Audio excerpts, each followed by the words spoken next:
Desde, desde el versículo 1 ya llevábamos el versículo 3 o sea, el capítulo 3 en los días jueves en oración, pero lo vamos a llevar mejor al plano eh, más grande, ¿cierto? En los días jueves era un estudio un poco más profundo, lo vamos a llevar, ¿cierto?, al plano más general para ustedes, para que todos lo conozcan esta hermosa carta que me ha tocado estudiar.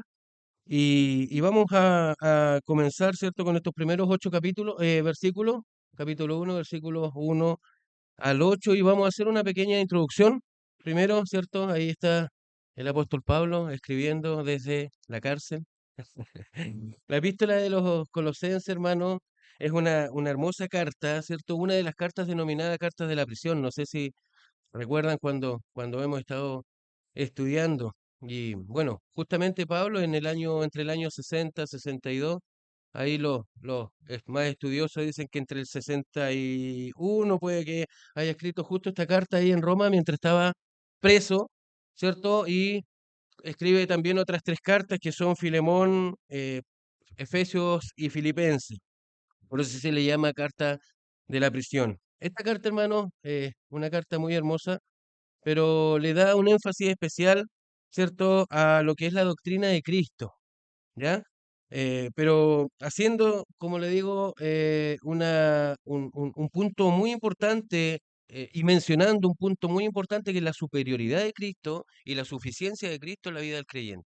Esa es más o menos la traza completa de la carta que vamos a ver, ¿cierto? Y que vamos a ir aprendiendo.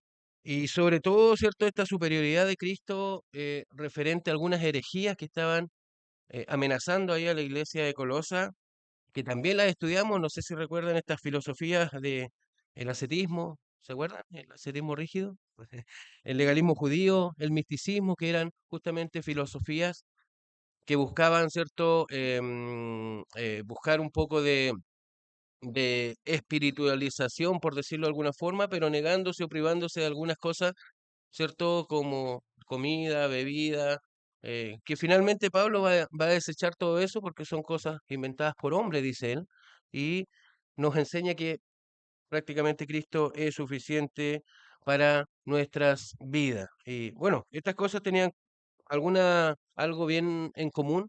Estas filosofías, estas herejías tenían algo en común, ¿cierto? Que era justamente añadirle algo a la salvación.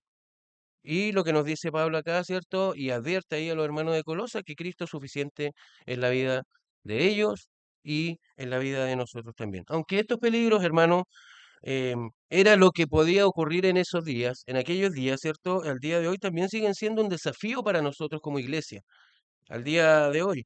Y es algo contrario, ¿cierto? Si nos vamos un poquito y estudiamos, estas cosas son elementos contrarios a la fe de los creyentes el día de hoy. Es por ello que esta epístola es muy útil para poder comprender también la total y absoluta suficiencia de Cristo en la vida del creyente. Y no debemos añadir nada, ¿cierto?, a nuestra salvación, que obviamente una salvación por gracia. La obra de Dios, la obra de Cristo, ¿cierto?, está completa en la cruz. Ahora, ¿qué principio podemos encontrar en esta pequeña introducción que hicimos, ¿cierto?, de esta epístola como un elemento necesario para nosotros como iglesia el día de hoy? ¿O de qué manera el mensaje de esta carta es pertinente para nosotros el día de hoy? Y bueno, no podemos establecer otro principio acá que el que nos muestra Pablo, ¿cierto? Y lo vamos, como le digo, lo vamos a ir viendo mientras estudiamos esta carta. Y el propio Pablo aquí, hermano, sugiere un principio que es base, un principio basal. Y mediante vamos estudiando, como les digo, nos daremos cuenta que va a cruzar toda esta carta. Vamos a los primeros, ¿cierto? Al principio basal que va a cruzar esta carta, y vamos a leer ahí, vayan a su Biblia, hermano. Dice Colosenses 2, 8 al 10, el que no tiene Biblia, acá lo tenemos. Dice: mirad que nadie os engañe por medio de filosofías y huecas sutilezas, según las tradiciones de los hombres, conforme a los rudimentos del mundo y no según Cristo, porque en él, ¿cierto? En Cristo habita corporalmente toda la plenitud de la deidad, y vosotros estáis completos en él, que es la cabeza de todo principado y potestad. Nos vamos dando cuenta, ¿cierto?, cuál es el principio basal que va a recorrer toda esta carta. Ahora, hermanos, ¿qué podemos obtener de esto? ¿Qué nos enseña Pablo con respecto, cierto, a este principio basal en estos primeros versículos? Pero antes de seguir avanzando, oremos nuevamente, hermanos. Vemos que el hermano ya oró, pero oremos para que el Señor me dirija. Padre bendito, te pido, Señor, que usted ponga en mí su palabra, Padre. Gracias porque hemos estudiado, hemos entendido también su evangelio, pero también, Señor, le pido que usted me ayude a que esta mañana también pueda hablar lo que usted quiere que hable al corazón de mis hermanos. Gracias, Señor, por este tiempo, gracias porque usted también dispone el corazón de todos nosotros para poder exponernos a su consejo y más que eso, Señor, poder llevarlo también a la práctica. Ayúdenos, Señor, a poder abrazar esta palabra, de poder hacerla, ponerla, insertarla en nuestro corazón, Señor, obviamente con su ayuda, si es su voluntad, y aquellos también, Señor, que aún no le conocen, Padre, que usted también pueda hacer la obra en su corazón. Muchas gracias, Padre bendito, por su palabra, por estos consejos que usted nos deja también, pero ayúdenos también a ser prácticos en esto. En Cristo Jesús. Amén. Bien, hermano. ¿Quién escribe esta carta? Ya lo hemos dicho, el apóstol Pablo, ¿cierto? Versículo 1 dice, Pablo, apóstol de Jesucristo por la voluntad de Dios. Y cuando vemos que dice de Jesucristo, ¿cierto? Esa palabra de Jesucristo quiere decir que Pablo no se nombró solo como apóstol, ¿cierto? Que es la voluntad justamente de Dios y la voluntad de Cristo, pero también Pablo, ¿cierto? Apóstol de Jesucristo por la voluntad de Cristo, hablando de Cristo, ¿cierto? De la vida de Cristo y su palabra. Claramente, hermanos, vamos a encontrar en esta carta que Pablo eh, no fue llamado para hablar cosas propias, no fue llamado para, ¿cierto? Para hablar lo que él quería, sino para hablar solo de Cristo. No fue una decisión personal de Pablo, y lo vamos a ir entendiendo también. Bueno, conocemos la historia del apóstol Pablo. Esta es una acción de Dios en la vida de Pablo, así como lo hizo con nosotros un día en el corazón, ¿cierto? Una acción de Dios moviendo a su siervo Pablo. Y este es un principio transversal también que vamos a encontrar en toda la Escritura. Dios, ¿cierto?, trabajando en la vida del creyente. Aquí Pablo, hermano, no se le ocurre solo, eso es lógico, ¿cierto? Solo Cristo mismo lo vamos a ver ahí cuando, ¿se acuerdan? Cuando iba camino a Colosas, cuando era Saulo, ¿cierto? Sale a su encuentro y bueno, y todos conocemos la historia de Pablo cuando era antes de ser, ¿cierto? O de Saulo antes de ser Pablo, y era un perseguidor de cristianos. ¿Se acuerdan que era un fariseo estricto que incluso arrestaba a creyentes y consentía también sus ejecuciones? Ahí vemos ya, ¿cierto?, la vida de Pablo cambiando cuando se encuentra o cuando sale Cristo a su encuentro. O sea, Pablo, apóstol de Jesucristo.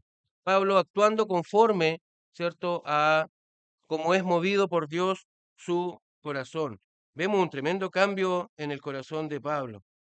¿A quién escribe esta carta? El apóstol Pablo dice a los fieles o a los santos y fieles hermanos de Cristo que están en Colosa.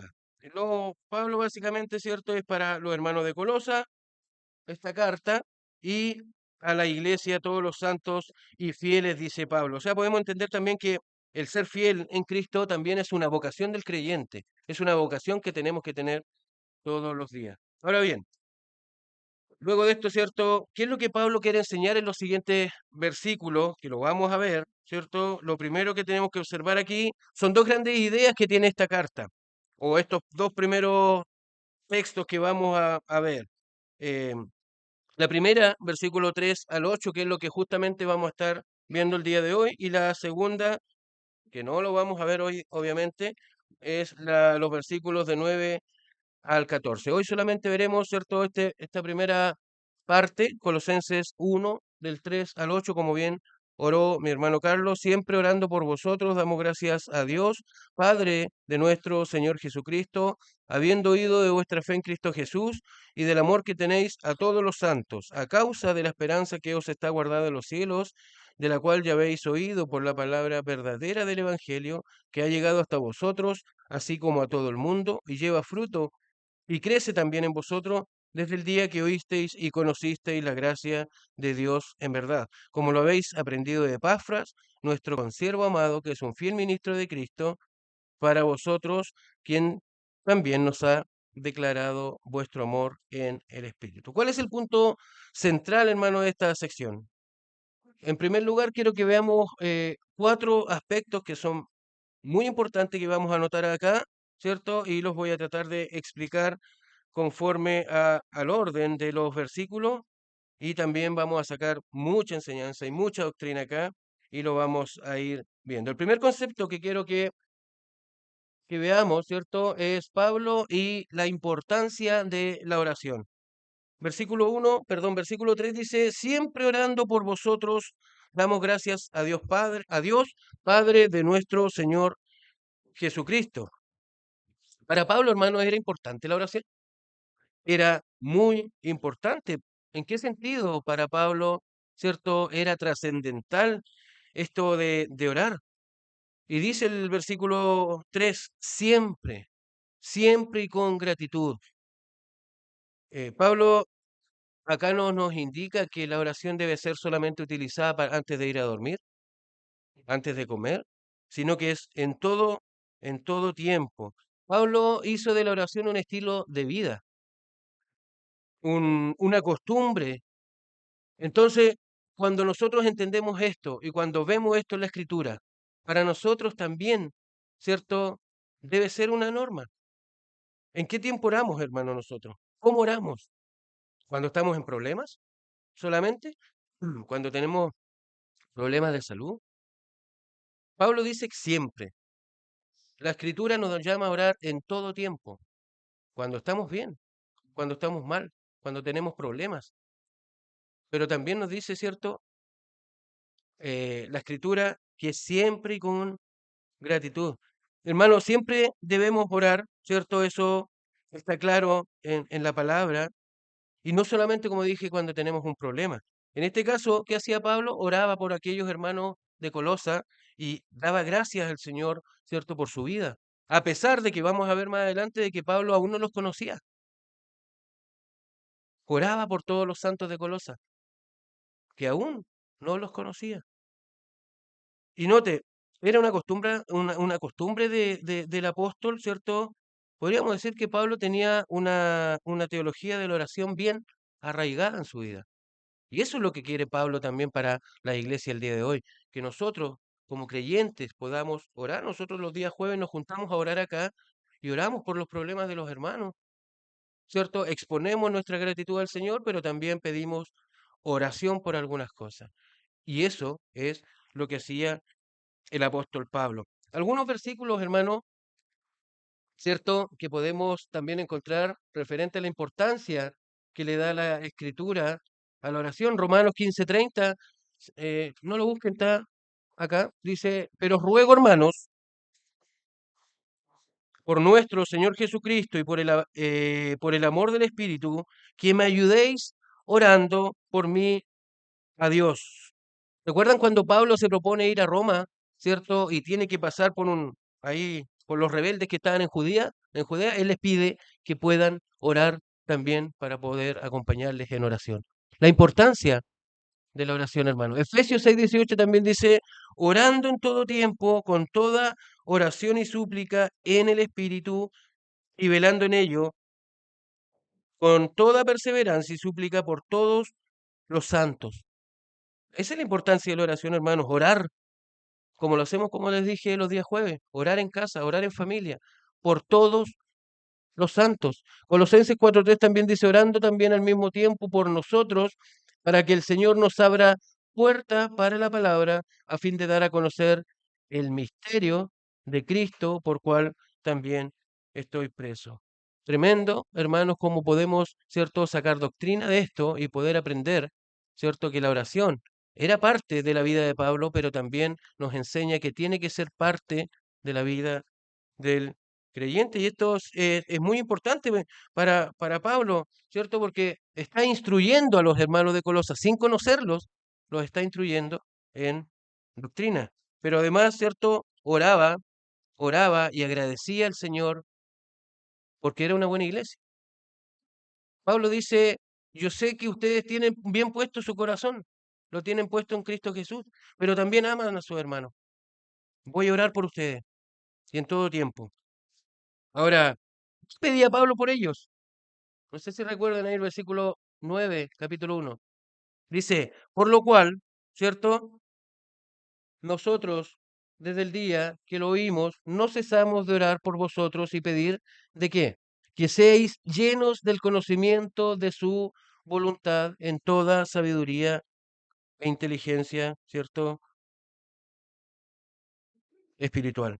¿Qué pedía Pablo entonces por los hermanos de Colosa? Pedía, ¿cierto?, que sean llenos del conocimiento de Dios, de su voluntad. Y también, ¿cierto?, oraba para que anden como es digno del Señor. Eso, hermanos, es fundamental. Orar por crecimiento espiritual, así como nosotros también podemos orar, ¿cierto? Como pedimos de repente los días jueves, orar por el crecimiento espiritual de cada uno de nosotros y orar por el crecimiento espiritual y que andemos dignos como es digno del Señor, como dice Pablo, los días, o sea, todos los días de nuestra vida, como iglesia, hermano. Eso es importante. Pablo, sin conocerlos, ¿cierto? Quería que ellos conocieran más de Dios, pero también que fueran dignos hijos de Dios. Ahora, un segundo concepto que vamos a encontrar en esta primera parte, hermano, es la fe verdadera es constatable, es palpable, se ve. Colosenses 1, ¿cierto? Del versículo 4 en adelante dice, habiendo oído de vuestra fe en Cristo Jesús y del amor que tenéis a todos los santos. Habiendo oído, eso es importante, hermano. ¿De qué está hablando Pablo? ¿De qué, cómo lo podemos relacionar? Con la fe. Lo vamos a relacionar con la fe de los colosenses. Pero además, ¿cierto? Es una fe constatable. Habiendo oído de vuestra fe en Cristo Jesús y del amor que tenéis a todos los santos.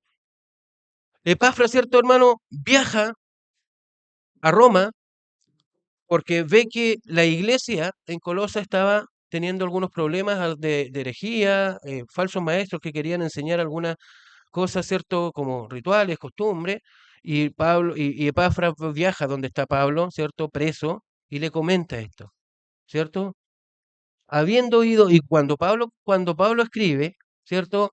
Él responde a lo que Epafras, al mensaje que Epafras le dio. Es un buen mensaje, es una buena iglesia, le dice Epafras a Pablo. Entonces, por eso Pablo escribe, habiendo oído de vuestra fe en Cristo Jesús y del amor que tenéis a todos los santos. Acompáñenme a 1 Corintios, hermanos, 1, capítulo 1, versículo 1 y 10. Vamos a ver esto de que eh, siempre nuestra conducta, nuestra fe, ¿cierto? Es palpable, se oye, se escucha, se siente, incluso fuera de las paredes de la iglesia.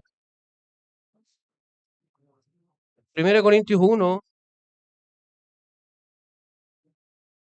versículos 10 y 11 dice, os ruego pues, hermanos, por el nombre del Señor Jesús, por el nombre de nuestro Señor Jesucristo, que habléis todos una misma cosa y que no haya entre vosotros divisiones, sino que estéis perfectamente unidos en una misma mente y en un mismo parecer. Mire lo que dice el 11, porque he sido informado acerca de vosotros, hermanos, ¿cierto? Hermanos míos, por los de Cloe, por otra iglesia, que hay entre vosotros contiendas. Entonces, hermanos, siempre lo que nosotros hacemos como iglesia, como cuerpo de Cristo, sale a la luz. Nosotros como creyentes, todo lo que hacemos lo tenemos que demostrar como un testimonio. Siempre lo que hacemos, hermanos, como cuando decimos que somos creyentes, en todo lugar, en nuestra familia, en nuestro trabajo, va a tener un eco. Pablo dice aquí, habiendo oído de vuestra fe, y a pesar de que él no estaba presente, Pablo sabía, ¿cierto?, de que la iglesia de Colosas era una buena iglesia. ¿Dónde tenían puesta su fe? En Cristo Jesús. ¿Se amaban? Se amaban. Todo lo que ellos hacían como iglesia se escuchaba, salía a la luz. En el capítulo 2 encontramos, capítulo 2 versículo 1 encontramos, ¿cierto?, de que Pablo dice, eh, a pesar de que los amaba tanto, ustedes se van a dar cuenta, pero ¿cómo? Dice, porque quiero que sepáis cuán gran lucha sostengo por vosotros y por los que están en la Odisea y por todos los que nunca han visto mi rostro. El amor, hermanos, que tenía Pablo, a pesar de no conocer a la iglesia. Pero aún así él también había escuchado, ¿cierto?, de un buen testimonio de esa iglesia. Entonces, todo lo que hacemos, hermano, trae eh, un eco, trae, ¿cierto?, una conducta. Nuestra conducta habla. Por eso, ¿cierto?, la fe verdadera de un cuerpo, la fe verdadera de nosotros es constatable, se ve, se siente. Ahora, em, ¿cómo debe hablar nuestra conducta? ¿Cómo habla nuestra conducta al día de hoy? Notemos un ejemplo, hermano, ¿cierto? Pablo dice ahí en Primera Tesalonicenses 1:9, porque ellos mismos cuentan de nosotros la manera en que nos recibisteis y cómo os convertisteis de los ídolos a Dios para servir al Dios vivo y verdadero. ¿Cómo habla nuestra conducta, hermanos? ¿Cómo habla nuestro testimonio? Y se van a dar cuenta de que cuando nosotros como creyentes decimos ser creyentes y tenemos una pequeña conducta que no es correcta, también va a hablar. Y hablan del creyente. Oye, y ese no va a la iglesia. Y ese no dice amar a Cristo. Pero el que está afuera, hermanos, tiene los ojos pendientes en nosotros. Efesios 1:15 dice, por esta causa también yo, habiendo oído de vuestra fe en el Señor Jesús y de vuestro amor para con todos, ¿cierto? Los santos. Hermanos, una conversión genuina cuando el Señor toca la vida de un hermano, de una persona y que la cambia, ¿cierto? Cuando nos saca del lodo, nos saca de la oscuridad a la luz, se ve, se siente, se palpa, es una fe genuina. Dios cambia nuestro corazón de una forma notable. Se oye que cambiaste. Oye, ¿cachaste el Guido después de cómo era? Un ejemplo propio, la vida que él llevaba, ahora ya no es como antes. Se ve, hermano, la fe genuina, el amor a Cristo, se nota en el que cuando Dios ha cambiado el corazón de su siervo. Los frutos del Espíritu, hermano, van saliendo a la luz. Gálatas, ¿se acuerdan? Gálatas 5:22 y 23, amor, gozo, paz, paciencia, bondad, benignidad, ¿cierto? Y varios más, fe, amor, mansedumbre, templanza, etcétera, etcétera. En segundo punto, aquí no podemos dejar pasar, ¿cierto? No podemos pasar por alto. Nuevamente, oremos, ¿cierto? Dice, perdón, leamos, o habiendo oído de vuestra fe en Cristo Jesús y del amor. Esto es importante, el amor que tenéis a todos los santos. Eh, Todos sabemos, hermano, que el creyente tiene una marca, ¿cierto? Una marca fuego, que es justamente el amor que nos une.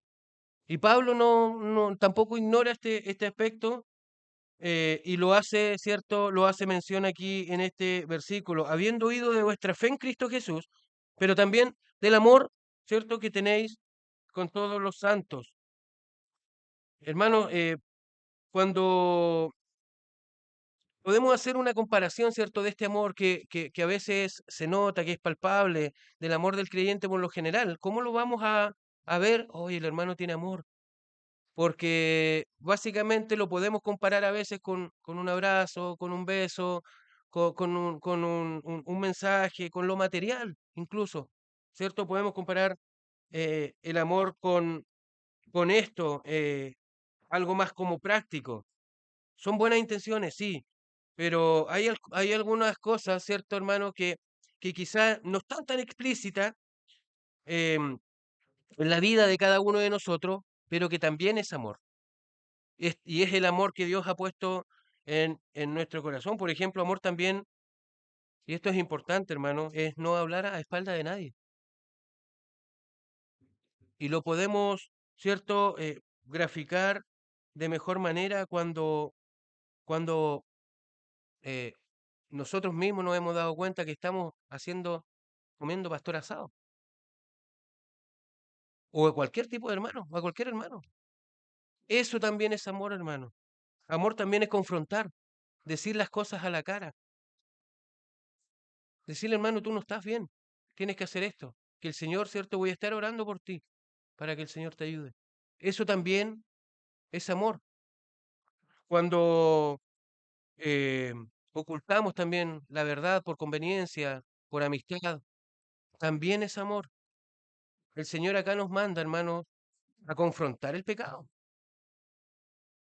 a confrontar el pecado, y muchas veces hemos fallado y le pedimos perdón al Señor por eso. Eso también es amor para los hermanos cuando nosotros confrontamos, cuando le decimos las cosas, ¿cierto?, que no son buenas, cuando nosotros corregimos al hermano, también es parte del amor del creyente. Y no solamente, hermano, que nos quedemos, ¿cierto?, con que la fe, ¿cierto?, del creyente es constatable, es palpable, con referente, ¿cierto?, a cosas materiales o a lo que se ve. Lo que no se ve también, ¿cierto? O lo que usted hace en secreto, también debe ser, ¿cierto? El eco que hace Dios en nuestra vida, el cambio que hizo en nuestra vida. Un tercer concepto, hermano, la fe causal, ¿cierto? Ahí lo vamos a entender. La fe causal produce cambio. Va relacionado bastante con lo que vimos recién, ¿cierto? Con el punto anterior, que la fe verdadera es constatable. La fe causal, ¿cierto? Del Evangelio, en este caso, produce cambio. Dice, Colosenses 1, 5 y 6, a causa de la esperanza que os está guardada en los cielos, ¿cierto? Esa es la causa, de la cual ya habéis oído por la palabra verdadera del Evangelio, que ha llegado hasta vosotros, así como a todo el mundo, y lleva fruto y crece también en vosotros, desde el día que oísteis y conocisteis la gracia de Dios en verdad. Bueno, tenemos ya dos conceptos importantes que hemos, ¿cierto?, aprendido, que hemos visto en estos tres versículos, dos versículos, ¿cierto?, incluido el 1 y el 2 que fueron la introducción. Pablo aquí nos enseña referente a la importancia de la oración. Entendemos, ¿cierto?, que la oración es muy importante en la vida del creyente, muy importante. Debemos hacerlo un estilo de vida, hermanos, ¿cierto? Una costumbre el poder orar. Y aquí Pablo y la Escritura, ¿cierto? La palabra de Dios nos dice que es muy importante. Debemos arraigarla en nuestro corazón. Y también hemos visto, ¿cierto?, que la fe verdadera es constatable, se oye, se siente, es constatable. Ahora el punto es, ¿por qué los colosenses, por qué los hermanos de esta iglesia, ¿cierto?, manifestaron y evidenciaron también primero fe, ¿cierto?, fidelidad al Señor y también amor hacia los hermanos. Note lo que dice el texto, a causa de la esperanza que os está guardada en los cielos, ¿cierto? Hay una causa que es muy importante. La cuestión de la causa aquí es trascendental. Es muy importante. Aquí hay una esperanza que es que usted, hermano, como creyente y yo, ¿cierto? Tenemos y vamos a esperar esa esperanza, valga la redundancia, ¿cierto? Hasta que Cristo venga por su iglesia. Esa es nuestra causa, ¿cierto? Notemos algunos ejemplos, hermano. Primera de Pedro 2:13 dice, por causa del Señor, someteos a toda institución humana, ya sea al rey como a superior. ¿Cuál es la causa? Nuestro Señor Jesucristo. Primera Pedro 3:14 dice, más bien, si alguna cosa padecéis por causa de justicia, bienaventurados sois. Por tanto, no os amedrentéis por temor de ellos, ni os conturbéis. El creyente tiene una causa, ¿cierto? Y esa causa trascendental, eso que debemos esperar. Y eso es Cristo. Apocalipsis 1:9, yo Juan, vuestro hermano y copartícipe vuestro en la tribulación, en el reino, en la paciencia y en la paciencia de Jesucristo, estaba en la isla llamada Patmos por causa de la palabra de Dios y el testimonio de Jesucristo. La causa, hermanos, de, de la fe de los colosenses y del amor que tenían los colosenses, que es lo mismo que nosotros podemos encontrar en la iglesia de Pirusquén. ¿Tenemos fe en Cristo? Amén. ¿Cierto? ¿Tenemos amor por nuestros hermanos también? Amén. Y la fe que nosotros encontramos en ellos, la causa, perdón, y en nosotros también, era una esperanza de vida eterna. Eso es lo que nos tiene que mover, la esperanza de vida eterna. Y no tiene que ser una causa egocentrista, ¿cierto? Eh, Porque podemos preguntar a nuestras familias, a nuestros colegas, ¿cierto? A nuestros amigos incluso, eh, por ejemplo, ¿te gustaría ir al cielo? Es una buena pregunta, ¿no? Si yo le pregunto a usted, hermano, ¿le gustaría ir al cielo? Amén, ¿cierto? Nos encantaría ir al cielo, pero si yo les pregunto, por ejemplo, ¿le gustaría perder su vida para ganarla? ¿Le gustaría negarse para seguir a Cristo? Eso es lo difícil, eso es lo que cuesta. Pero cuando hay un corazón cambiado, cuando Dios cambió la vida del creyente, esa va a ser nuestra causa, la esperanza de vida eterna. Podemos, ¿cierto?, ser egocentristas, que todo dé vuelta en nosotros, pero la causa no es egocentrista, es cristocéntrica. Eso es lo que tenemos que buscar, a Cristo, una esperanza, ¿cierto?, que está guardada para nosotros en los cielos. En segundo lugar, ¿cierto?, que esto del cielo, leí en el versículo 5, ¿cierto?, de la cual ya habéis oído por la palabra verdadera del Evangelio, ¿cierto? Evangelion, ahí se utilizó esta palabra bastante ahí en el griego clásico para anunciar la buena noticia, ¿cierto? Y la victoria, eh, de una victoria, ¿cierto? En batalla, y básicamente aquí la anunciamos como la muerte de Cristo, que fue eh, em, la victoria en batalla, ¿cierto? La victoria de Dios frente, o de Cristo frente al pecado ahí en la cruz. El cielo, hermano, se define como, o se define en el Evangelio, básicamente, ¿ya? Ustedes lo pueden entender, lo pueden estudiar un poquito más a fondo, pero además esta expresión nos indica que la esperanza de los colosenses, la esperanza de la iglesia y de los hermanos, no era algo egocentrista, no era algo, ¿cierto?, que, que pensaban en ellos o en otras cosas, sino basada en el Evangelio, basada y arraigada totalmente en el Evangelio. Y esto incluía, por ejemplo, la presencia del Señor, su coronación, su reino venidero, ¿cierto? Todo lo que tenga que ver con Cristo. Ahora, una pregunta, ¿es suficiente esto, hermano, para que usted y yo podamos servir a Dios?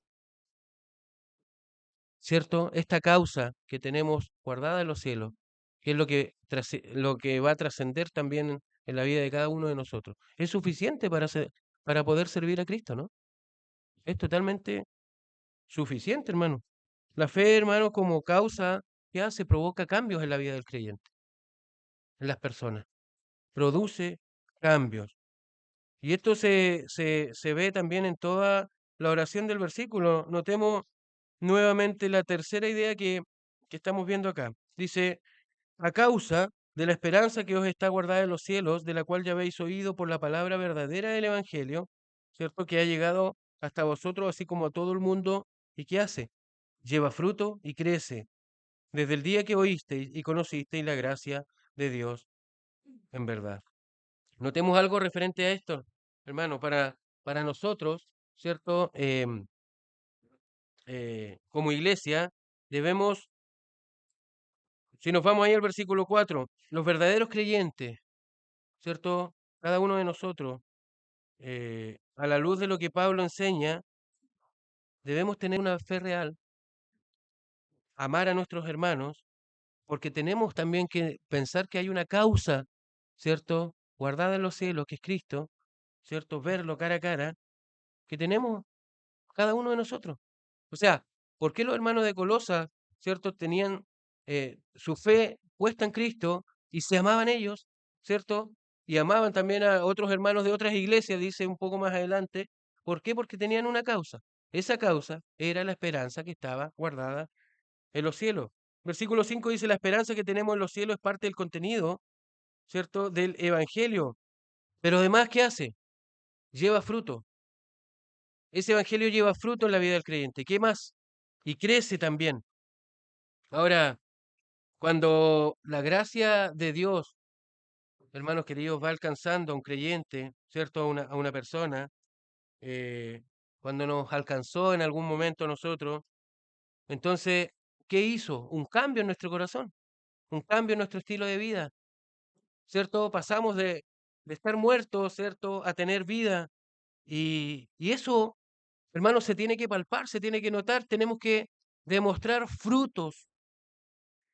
La fe en el creyente tiene que demostrar frutos para que podamos ir creciendo en el Señor. Y una buena pregunta, hermanos queridos, es, ¿eres creyente? ¿Fuiste alcanzado por la gracia de Dios? O mejor dicho, ¿cierto? Quizá, eh, porque sí, pueden estar dando fruto, podemos estar dando fruto, pero ¿qué tipo de frutos es los que estamos dando? Decimos ser creyentes, pero nuestro comportamiento a veces deja bastante que desear. Y eso es constatable. Bueno, ¿y él no es creyente? Mira los frutos que está dando. Ahora, ¿podemos estar dando frutos? Sí, pero ¿qué tipo de frutos? Gálatas 5:22 dice, y manifiestas son las obras de la carne. Y miren el listado que aparece ahí.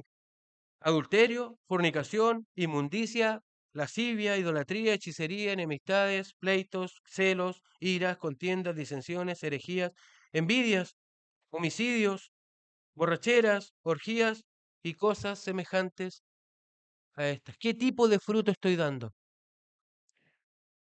¿O estoy dando frutos del Espíritu? Gálatas 5:22 y 23, más el fruto del Espíritu es amor, gozo, paz, paciencia, benignidad, bondad, fe, mansedumbre, templanza. Dice la Escritura que contra tales cosas no hay ley. ¿Estamos dando fruto? Sí, pero ¿qué tipo de fruto estamos dando, hermano? Ahora, en un cuarto concepto que podemos encontrar, y esto ya es lo último, hermano, está cayendo el micrófono, ahí sí, el poder o el ejemplo del poder del Evangelio. Y este punto es muy importante, ¿cierto? Porque a todos nos ha pasado que quizás hemos tenido que llevar el Evangelio, la buena noticia, o bien, ¿cierto? Algo que tenemos que decir a otros. Recuerden, ¿cierto? Capítulo 1, versículo 7, dice, como lo habéis aprendido de Epafras, nuestro consiervo amado, que es un fiel ministro de Cristo para vosotros, quien también nos ha declarado vuestro amor en el Espíritu. Y aquí encontramos que Epafras es un ejemplo, ¿cierto?, del poder del Evangelio, ¿no? Es un ejemplo. ¿Qué dice Pablo de este hermano? Primero, Epafras es un modelo a seguir. Dice, como lo habéis aprendido de Epafras, háganlo así, como es hermano. En segundo lugar, Epafras fue un consiervo amado. Eso es importante, hermano, porque literalmente esto significa coesclavo, coesclavo. Y esto último indica que Epafras también sufrió, ¿cierto?, las prisiones con Pablo. Si van ahí a Filemón, ¿me pueden buscar Filemón 1:23? Filemón 1:23.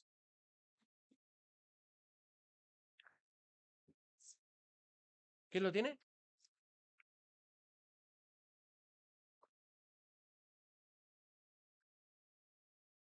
¿Te salude Epafras?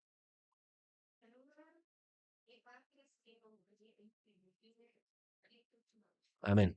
¿Se acuerdan que le dije que esta carta de la prisión también fue escrita también, incluso, o sea, incluido Filemón? Ahí en ese espacio también Epafra estuvo preso con Pablo.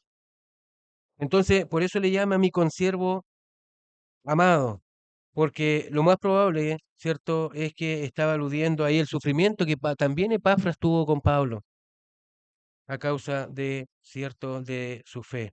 Epafras fue un ministro fiel, ¿cierto?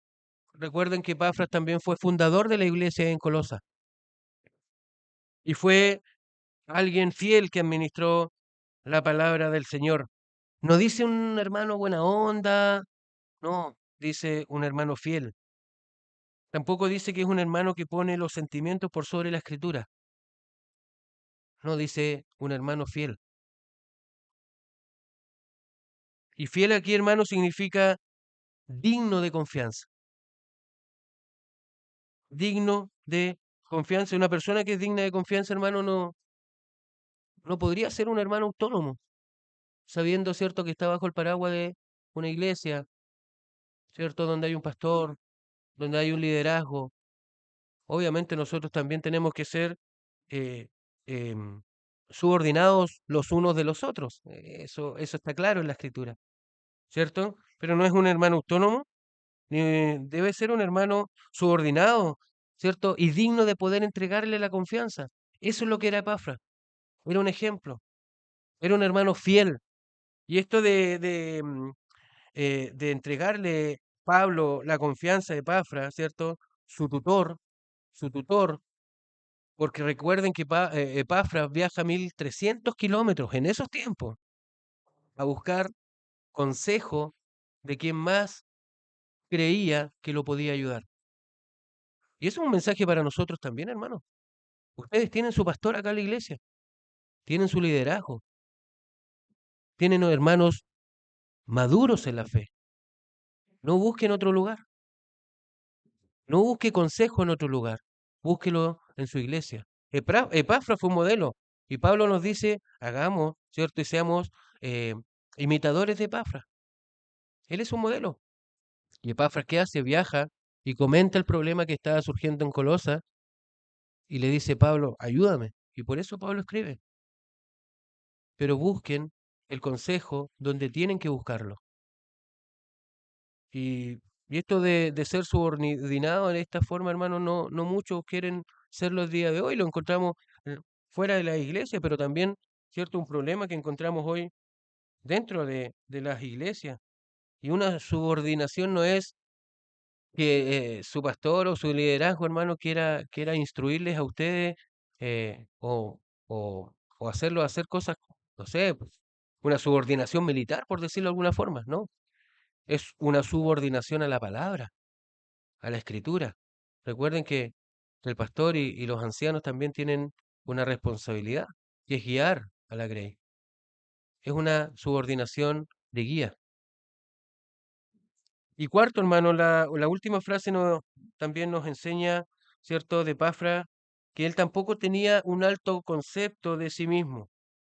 ¿Y cómo podemos ver esto? Notemos la última frase, ¿cierto? En otra versión, en la nueva traducción viviente, Colosenses 1, 7 y 8 dice, ustedes se enteraron de la buena noticia por medio de Epafras, nuestro amado colaborador. Él es un fiel servidor de Cristo y nos ayuda en nombre de ustedes. Nos contó del amor por los demás que el Espíritu Santo les ha dado. Note esta versión, hermano, dice, nos contó. ¿Qué cosa les contó? Del amor, ¿cierto? Del amor que tenían los hermanos ahí en Colosa, ¿cierto? Y de la fe bien puesta en Cristo. Y podemos rescatar, ¿cierto? Dos lecciones de esto. Dice, ¿en qué sentido Epafra, como dije anteriormente, no tenía un alto concepto de sí mismo? Cuando nosotros, hermanos, tenemos un concepto alto de nosotros mismos, eh, ¿el enfoque cuál es? Nosotros mismos, nuestra familia, nuestros hijos, quizás nuestro trabajo, nuestras cosas materiales. Ese es el enfoque. Nosotros, ¿cierto? No hablamos de otros de buena forma, como lo hizo Epafra, no menciono nada bueno de otros. ¿Qué hago? Solamente, solamente, ¿cierto? Me concentro en hablar de mí mismo, de mis logros. ¿Qué deberíamos hacer nosotros entonces, hermanos? Hablar más de Cristo. Eso es lo que pide, ¿cierto?, la Escritura. Hablar más de Cristo, no de nuestros logros. Ahora, en segundo lugar, ¿cierto? Otra lección importante que contó Epafra de los hermanos de Colosa. Y Epafra no le contó a Pablo, ¿sabes qué, Pablo? O don Pablo, o hermano Pablo, ¿cierto? No me gusta, no sé, el liderazgo de la iglesia. No me gusta mi pastor de la iglesia, ¿no? Bueno, aparte que él, ¿cierto? Y otros más eran los que guiaban la iglesia en ese momento. No me gusta, ¿cierto? Epafra no le dijo, no me gusta cómo se hacen las cosas acá, no me gusta el músico, el hermano Moisés, no me gusta, no. Hermano, ¿qué es lo que podemos sacar de esto? ¿Qué es nosotros lo que contamos afuera de nuestra iglesia, de nuestros líderes, de lo que se hace en la iglesia? ¿Qué contó Epafra? Epafra habló bien de sus hermanos. Dijo, ellos tienen su fe bien puesta en Cristo, pero también se aman. Y eso es un llamado para nosotros también. A veces fallamos en eso. Entonces, hermano, por eso Pablo le llama fiel ministro. Y un ejemplo es Epafra, un verdadero creyente. Imitemos eso. Debemos imitar eso, hermano. No imitemos, ¿cierto?, lo que sea malo a los ojos de Dios. Ahora, hemos visto cuatro conceptos importantes, hermanos, y aquí ya terminamos con algunas conclusiones. Por ejemplo, lo primero que vimos es la importancia de la oración. No es casualidad, ¿cierto?, eh, de que Pablo, y a través de toda la escritura, se nos instruya también a nosotros como iglesia eh, y como creyentes, ¿cierto?, que, que tenemos que orar, orar. Difícilmente podemos obtener resultados buenos o de parte de Dios si no oramos en silencio. Oramos con nuestra familia, con nuestros hijos. Oramos y agradecemos al Señor lo que Él ha hecho por nuestra vida. Oramos por nuestros líderes. Es una buena pregunta también. Oramos por nuestro pastor. Y Pablo llevaba una vida de oración, llevaba un estilo de vida. En segundo lugar, dijimos que la fe verdadera es constatable, es palpable, se ve. Cuando hay una fe genuina en el creyente, hermano, en el creyente verdadero, esta fe, hermanos, es evidenciable, se nota. Hay frutos que dan cuenta, ¿cierto?, de cómo estoy yo en mi vida, pero son frutos del Espíritu. Hay un testimonio que habla por cada uno de nosotros. La fe en Cristo, hermano, es notoria. No seguimos viviendo, ¿cierto?, igual que el mundo. No nos amoldamos al mundo. ¿Tenemos problemas? ¿Caemos en pecado, en tentaciones? Probablemente, ¿cierto? Y lo hacemos. Pero la fe verdadera tiene que notarse, tiene que haber un cambio en la vida de cada uno de nosotros. Ya no vivo yo, dice la palabra de Jesús, más Cristo vive en mí.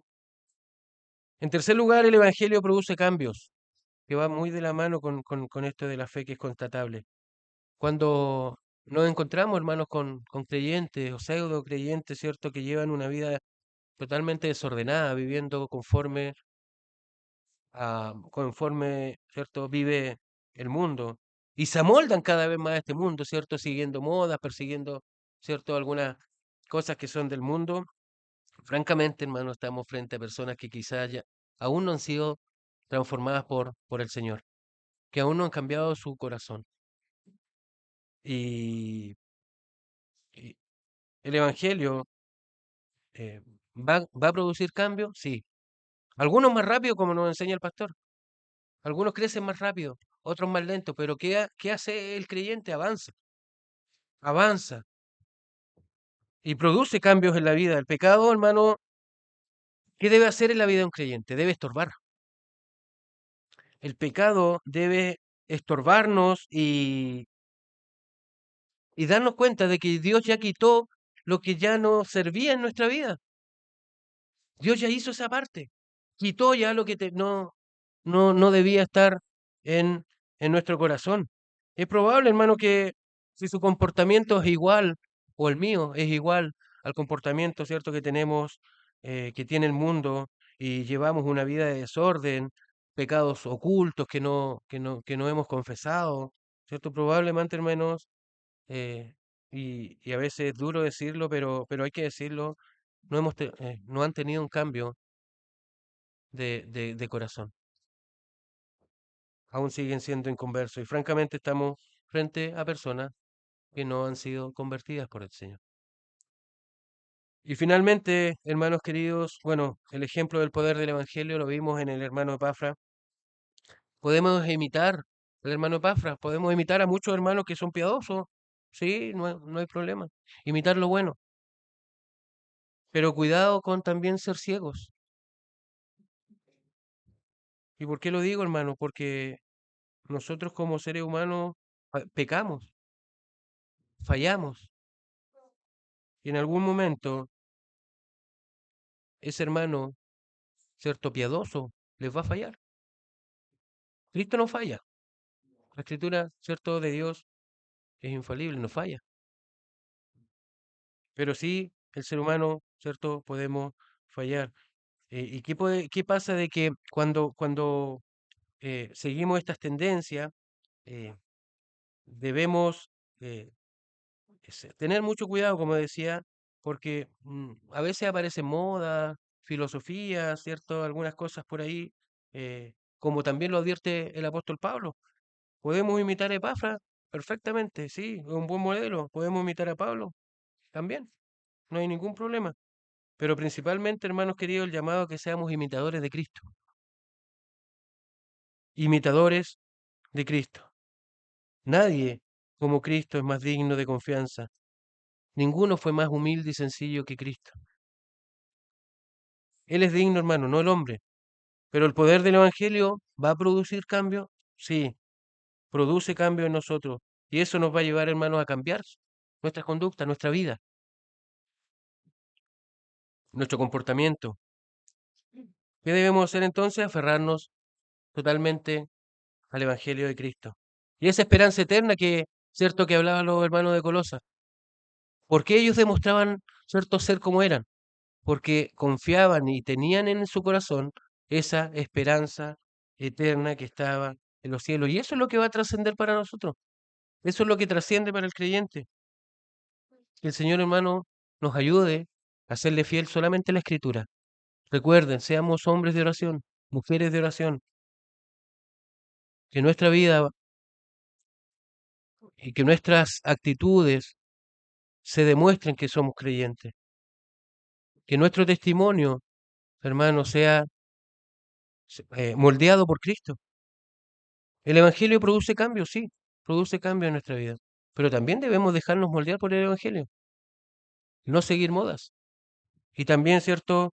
El poder del Evangelio, ¿cierto? Que produce cambios ahí en nuestra vida, cómo nosotros también podemos, como lo hacía el hermano Pafras, cómo nosotros podemos, ¿cierto?, tratar con otros hermanos, a espaldas de nuestros hermanos, ¿cierto? En nuestra propia iglesia, nuestro comportamiento tiene que hablar por nosotros también.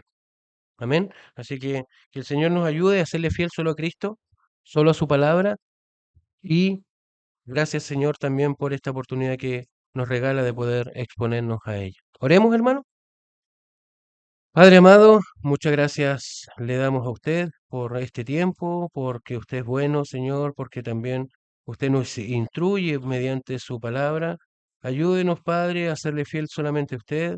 Ayúdenos también a ser hombres y mujeres de oración, que podamos, Padre, darle toda la honra, la gloria y la alabanza a usted, Señor, porque usted es el único que se merece, Señor, ser admirado, ser Señor, imitado en la vida del creyente. Ayúdenos, Señor, que su palabra, Señor, la luz del Evangelio, Señor, haga cambios en nuestra vida y también podamos demostrar que somos verdaderos creyentes, así como Pablo oraba por aquellos hermanos y pedía crecimiento espiritual, pero también pedía que ellos anduviesen como es digno, ¿cierto?, de ser sus hijos. Ayúdenos en eso también, Señor, y podamos ser una iglesia que vaya creciendo cada día más a imagen suya, con temor, Señor, pero también con amor. Muchas gracias, Señor, en Cristo Jesús. Amén.